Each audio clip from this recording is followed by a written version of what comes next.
Hola, buenos días. Creo que ahora sí que se oye. Sí, soy Javier Lilla, estoy hablando desde Barcelona, soy el socio director de la empresa Comuniza y mi parte siento que sea un poquito accidentada, pero es que llegar a Huelva no solo es complicado físicamente, sino parece que el Skype también nos va a las pasadas. Yo querría reivindicar que me hubiese gustado muchísimo estar allí con vosotros, tomando un poco de debate que ha habido antes. Yo lo puedo decir grande con mayúsculas. A mí me encantaría estar en Huelva ahora, ¿vale?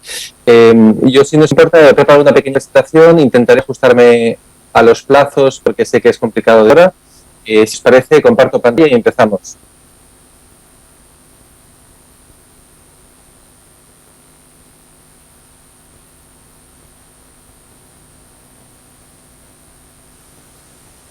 Un segundo mientras se carga. Parece que lo tenemos. Perfecto.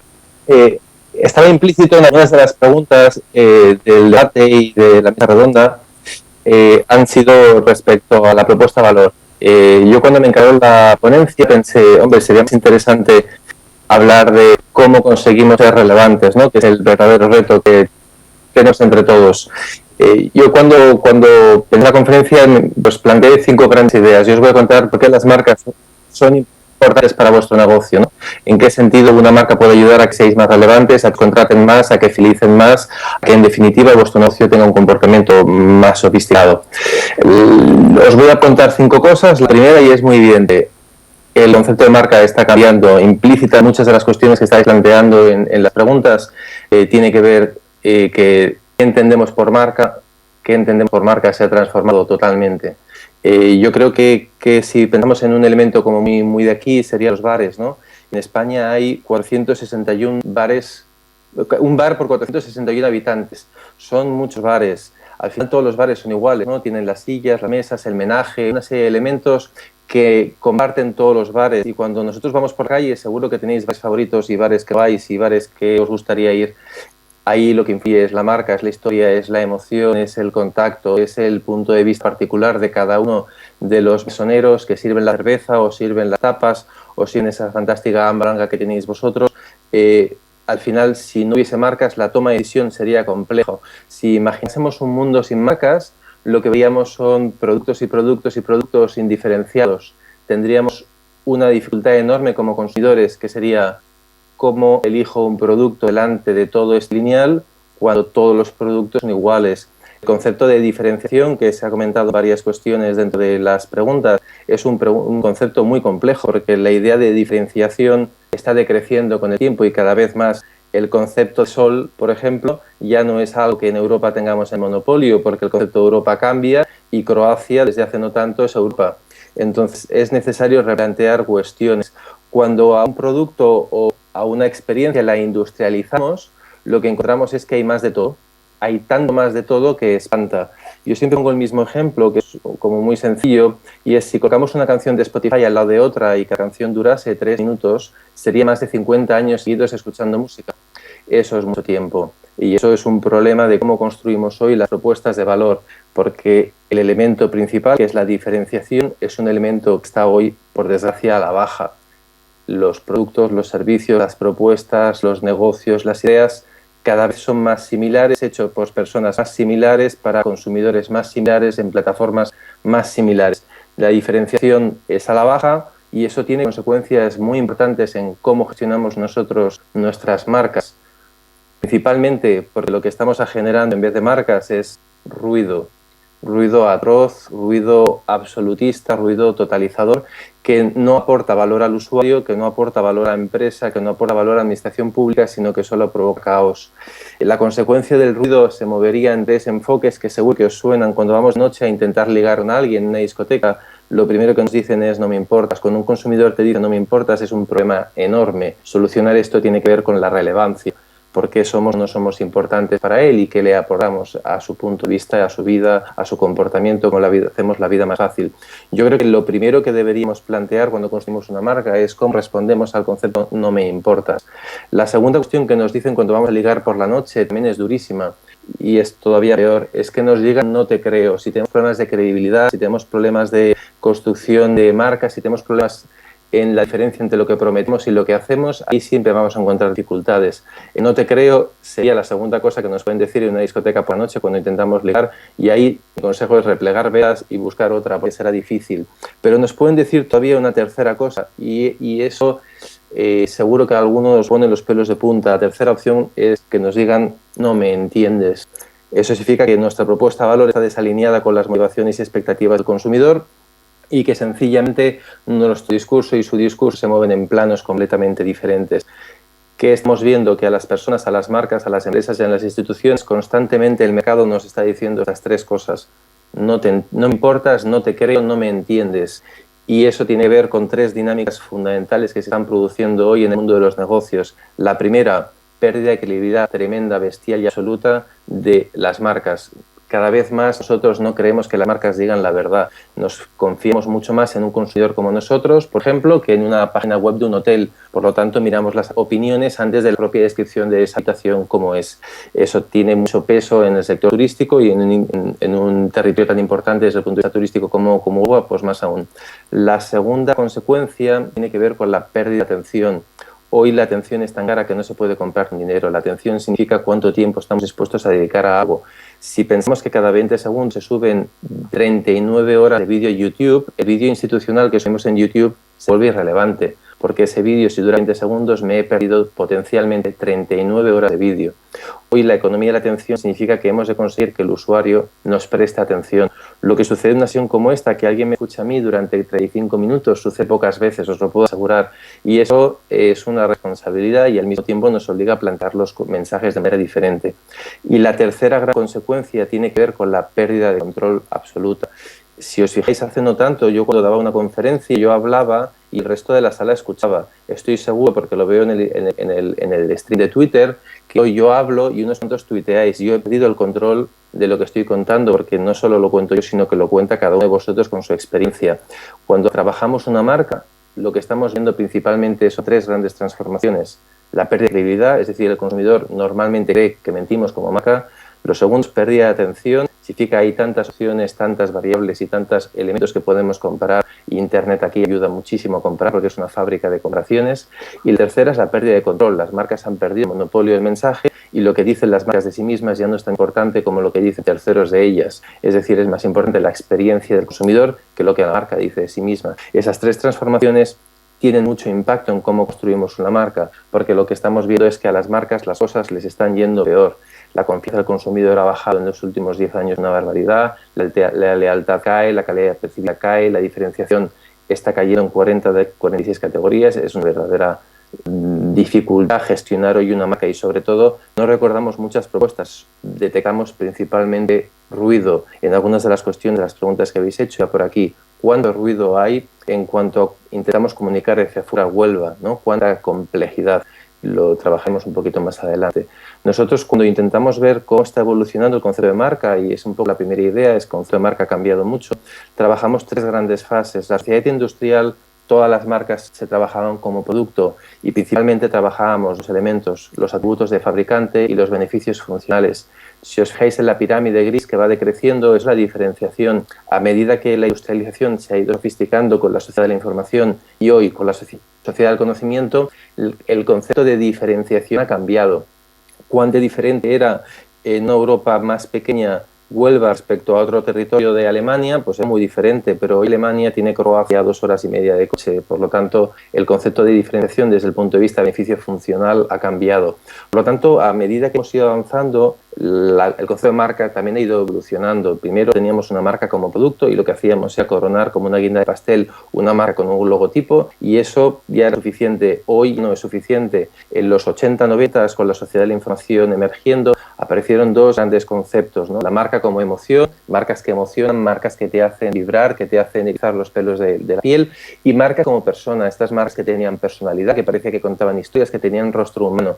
Aquí en este bloque, sobre todo, trabajamos muy bien la segmentación, muy bien las historias emocionales, mensajes que fuesen potentes, y también empezamos a trabajar dinámicas de estilo de vida, es entender cómo es nuestro consumidor y conectar con diferentes estilos de vida. Por ejemplo, en Huelva, y me consta, se ha trabajado mucho el concepto de turismo familiar. ¿Por qué? Porque es un destino fácil, amable, cariñoso, y eso para las familias es positivo, tiene que ver con una conexión con un estilo de vida.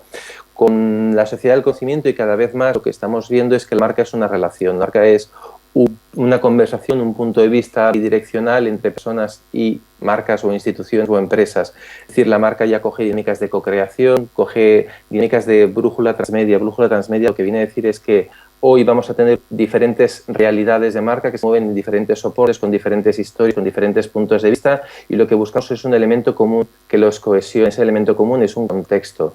El contexto es clave para montar una marca.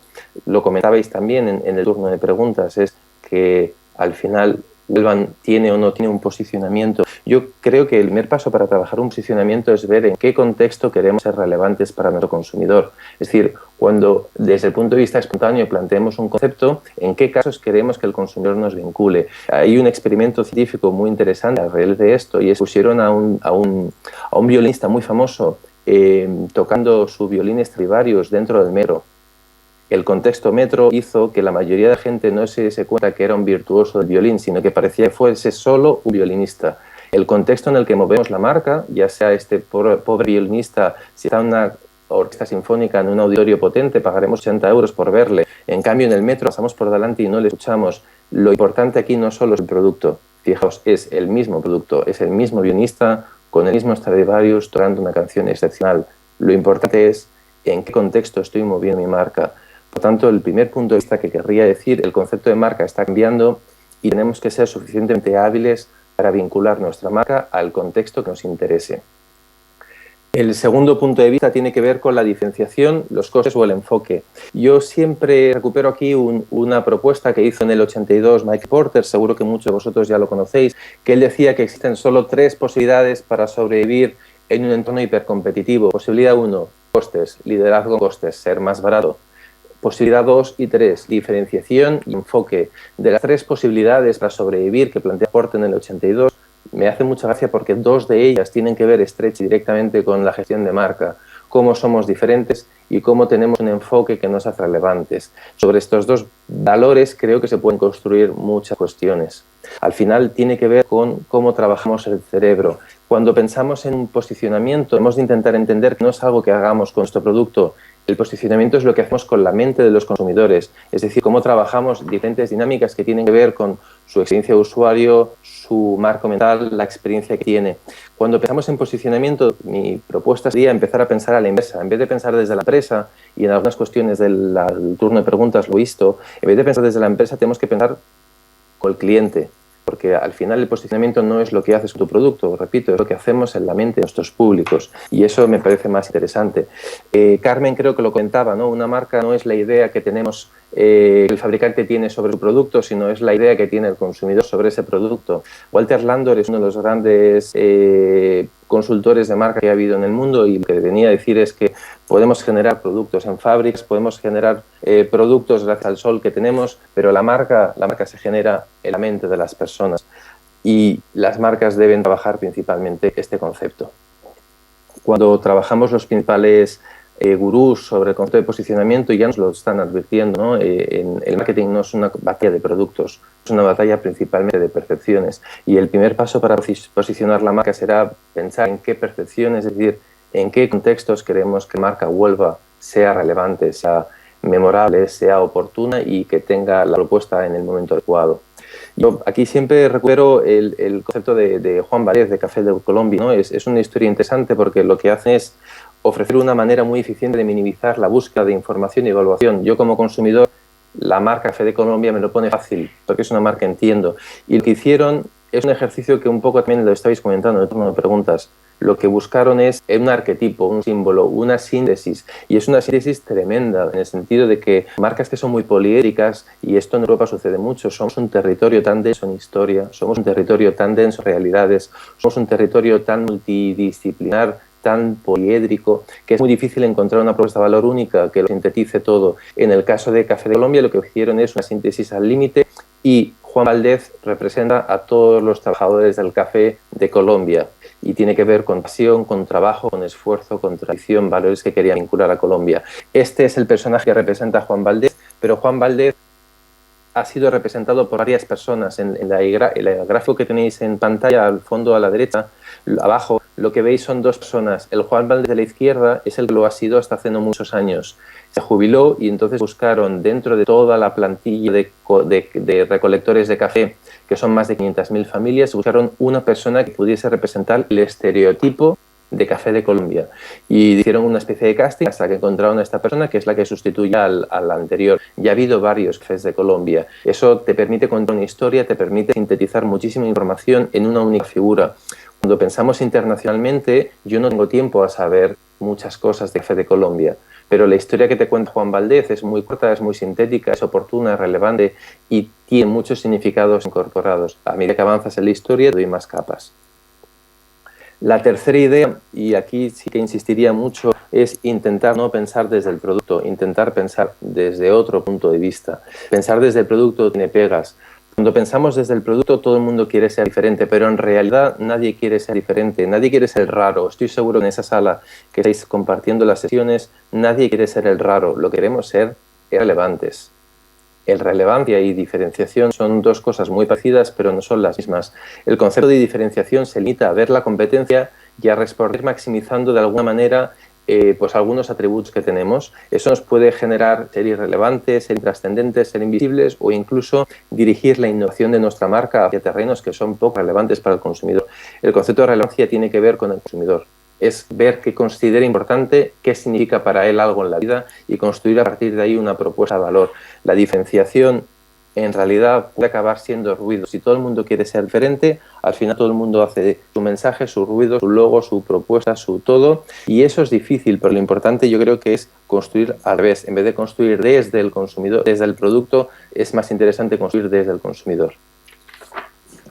La diferencia en realidad es mirar a la competencia y encontrar algo que nos hace únicos. Eso significa que en vez de pensar desde el punto de vista, pensamos desde el producto, qué producto tenemos y qué hacemos con él. Y yo os propondría, en vez de obsesionarte por la diferenciación, empezaros a preocupar más por la relevancia. La diferenciación no deja de ser manipular genéticamente las marcas, ponerles un poquito más de todo, pero a veces en el foco equivocado hacemos marcas grandes, flacas, gordas, altas, pero solo tiene que ver con la competencia. Y eso al consumidor le importa poco. Yo creo que si trabajamos la relevancia es mirar al consumidor y ver en qué está insatisfecho, en qué está frustrado. La respuesta a esta cuestión genera relevancia y, por tanto, genera sostenibilidad, genera futuro. Ver cuáles son las frustraciones de nuestros consumidores potenciales nos permite montar propuestas relevantes. La relevancia tiene que ver principalmente con el consumidor está en el centro y el consumidor es el que se encarga de validar o no validar si la propuesta es adecuada. Nosotros cuando trabajamos una marca siempre trabajamos con ejes, con 4 ejes. ¿No? Tenemos por un lado un eje que es producto-consumidor.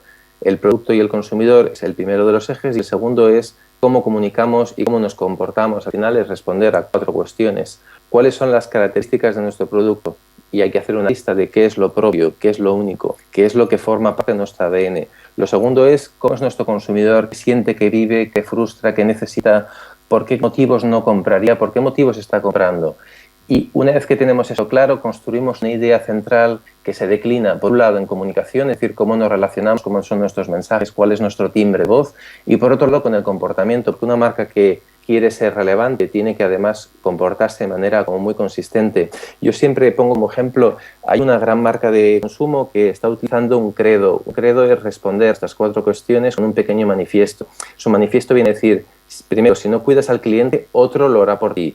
Lo segundo, lo único que consigues ganando una discusión es perder un cliente. Y lo tercero, cumple siempre lo que prometes. En caso de duda, promete menos y cumple más. Si os fijáis, eso tiene que ver con unas reglas de comportamiento, es decir, cómo se comporta la marca en relación a su producto y en base a su producto, que siempre es importante. Una marca solo se construye a partir de estos 4 elementos. Si solamente tenemos un logotipo, pero no una marca. Una marca es saber cuáles son nuestras características, saber a quién nos dirigimos, saber cómo nos relacionamos y, sobre todo, saber cómo actuamos.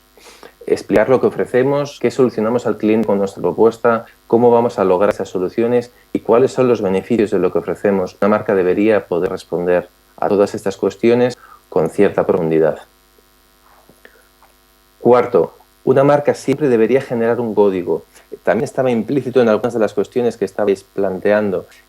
Necesitamos una marca que fije una manera de hacer, que fije lo que está dentro de Huelva y lo que está fuera de Huelva. Si una marca no tiene límites, significa que la marca es demasiado débil, demasiado blanda. Un código tiene que ver con 4 puntos de vista. El primer punto de vista significa las marcas no es lo que el fabricante cree sobre el producto, es lo que experimenta el consumidor. Si veis frustraciones en la experiencia del consumidor, tenéis debilidades de marca, y eso es más marca que el logotipo. Lo segundo tiene que ver con que todas las marcas deberían ayudar a la toma de decisiones. Una marca poderosa nos ayuda a tomar decisiones, ya seamos nosotros la empresa o seamos los clientes. Es un código que nos permite de manera muy ágil saber si algo es adecuado o no es adecuado. Yo, ante las marcas potentes que hay en mi vida, me ayudan mucho a economizar, porque la propuesta de valor es tan clara que sé hasta cómo funciona. Si no somos capaces de trabajar la marca como un código, en realidad lo que tenemos es una marca muy débil. Una marca tiene sí que generar eficiencia en la toma de decisiones. El tercer punto de vista es que la marca debería tener un punto de vista propio. Si no lo tiene, solo es un zombie. Muchas veces se habla de posicionamiento. Yo prefiero un concepto que es más potente, que es que las marcas tienen posición. Posiciones que ocupan un espacio y lo hacen suyo, y que ese espacio lo ejercen con total consistencia. Un producto sin que lo acredite una marca, pues es un genérico, pero una marca sin que lo acredite un producto es una mentira. Hay que combinar muy bien los dos elementos.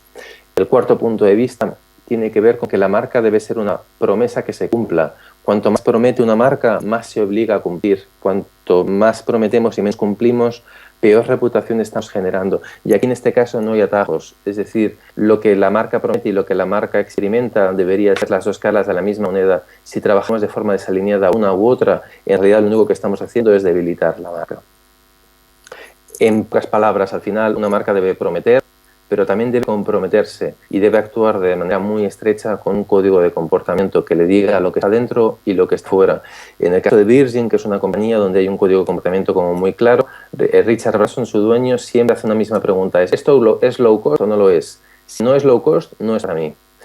Ese criterio le ayuda a existir para el consumidor de una manera muy clara. Si no tenemos un criterio, el consumidor está perdido, tiene demasiadas variables sobre las que tomar en consideración y le cuesta muchísimo tomar una decisión.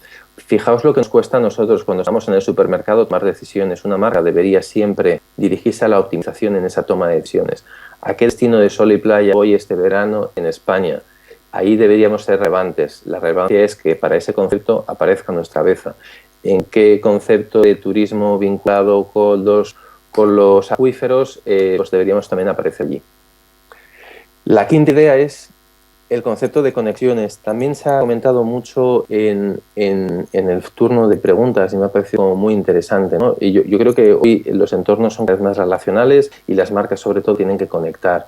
Cuando hablamos de marcas, yo siempre pienso que nos equivocamos en dos elementos. Primer elemento, hablamos demasiadas veces de hardware, que es de las instalaciones físicas, de las empresas, de las instituciones, es decir, de lo que se puede tocar. Y eso es un error. A veces también nos tomamos la molestia de hablar demasiadas veces de programas, incluso a veces de software, de gestión de marca, de redes sociales, que si demás. Yo creo que también es un error. Lo interesante cuando construimos una marca es ver cuán desconectados estamos, ver que el mundo está completamente conectado y que si comentáis vosotros que si una marca no se la cree todo el mundo, no es una marca. Al final es cómo construimos un mínimo común denominador, cómo montamos una propuesta que todo el mundo comparte y que todo el mundo se la crea. Hay una infinidad ingente de logotipos, de plataformas, de opciones, de canales para llegar al consumidor ingente. ¿Por qué? Porque el enlace hoy lo está cambiando todo, absolutamente todo. El concepto de barrio sésamo, de cerca y lejos, ya no existe. Fijaos, yo estoy en Barcelona, vosotros en Huelva, y se ha roto el cerca y el lejos. Estamos casi en el mismo sitio y sobre todo estamos haciendo lo mismo juntos. Y eso es lo que es interesante, el concepto de enlace. Al final, cuando pensamos en territorios, yo creo que el territorio hoy es una de las nuevas bases para la relevancia. Los territorios están compitiendo globalmente para atraer habitantes, para atraer visitantes y para generar inversiones, montar empresas y aportar valor. Esa competencia hoy es atroz porque cada uno de los territorios compite con el de al lado desde una perspectiva completamente mundial. Aquí, por ejemplo, se podrían ver ejemplos como muy fáciles. Me parece que hay casos muy interesantes. Una de las ciudades de Australia, Melbourne, que la ubicamos en Australia, pero a veces nos cuesta estas cosas, saber que está abajo a la derecha, ¿no? Melbourne es una ciudad que necesitaba replantear esa propuesta y, por ejemplo, tiene un ejercicio muy interesante de simplificación. Ha simplificado toda su propuesta de valor porque todo el enfoque poliédrico, Carmen, ¿no?, comentaba antes, las marcas contenedor, marcas son tan densas en relatos, en experiencias, en personas, en propuestas, que cuando la intentas llevar hacia afuera internacionalmente cuesta mucho, cuesta muchísimo porque el consumidor internacional no tiene ni tiempo, ni atención, ni canales para acceder a ese nivel de complejidad. Pues lo que ha hecho Melbourne es simplificar toda su propuesta de valor en una gráfica única para todas sus realidades. Y eso es uno de los caminos que están haciendo cada vez más territorios, que tiene que ver con la competencia global para mejorar condiciones de vida, atraer visitantes y generar inversiones. Un territorio necesita la unión de atributos entre instituciones, sociedad y empresa. Es decir, un punto geográfico no deja de ser un producto, es una marca, por lo tanto hay que trabajar las marcas de la misma manera que se están trabajando las marcas de instituciones, de empresas o de productos. Y ahí la marca significa buscar un ejercicio de simplificación. Cuando se analiza, y lo comentaba en algunos de los gráficos que he visto, el modelo de marca que tenemos, lo que estamos viendo es que tenéis un modelo de marcas independientes. Cada una de las realidades tiene su propia marca y eso genera una cierta complejidad, también una cierta riqueza. Lo malo es cuando esta marca queremos transmitirla hacia afuera. Lo que ha hecho Melbourne, que os comentaba, es un modelo de marca monolítica. La marca está completamente cohesionada en una única formación que luego se declina en diferentes posibilidades, pero hay un único estilo visual, de manera que todas las propuestas pasan juntas sobre un criterio y al mismo tiempo cada una de las iniciativas individuales retroalimenta a las de al lado. Eso mismo ha hecho también un país como Canadá. Turísticamente Canadá es el país que está al norte de Estados Unidos, la capital de Canadá, un país que está en el G8, es ampliamente desconocida, para quien no sepa, es Ottawa, y ha hecho una gráfica donde también unifica el mínimo común denominador, un país muy multicultural, con una gráfica, con una propuesta de valor, con unos códigos de comportamiento y de comunicación muy potentes, pero también muy cohesionados. Hemos de entender siempre con un territorio, y esta es la dificultad, ¿no?, que hay múltiples dimensiones y atributos. Cuantos más polos hay más variados, pues más relaciones hay que generar. Si simplificamos mucho, lo que vamos a perder es riqueza y autenticidad, pero al mismo tiempo necesitamos siempre encontrar un territorio común denominador para expresar tanto la diferencia como lo particular. Lo complicado de las marcas territoriales es que responde a necesidades muchas veces que son contrapuestas. Un ciudadano tiene motivaciones muy diferentes que un inversor internacional y tiene motivaciones muy diferentes que un empresario local. Es necesario formular una propuesta de valor única, pero al mismo tiempo esta propuesta de valor única debería ser declinable para cada uno de los elementos que tengamos de audiencia. Y lo tercero y más importante es, una vez que tenemos esa idea central, esa propuesta de valor, hemos de entender que no solo es una promesa, sino que tiene que ser un comportamiento y una comunicación que sean alineadas y compartidas. Si no somos capaces de hacer esto, lo que tenemos es una marca que promete mucho pero cumple poco y genera problemas de reputación. Para realizar un buen branding con denominación de origen, que creo que es un concepto muy interesante, necesitamos un intercambio de valor real entre la marca de consumo y la marca territorio.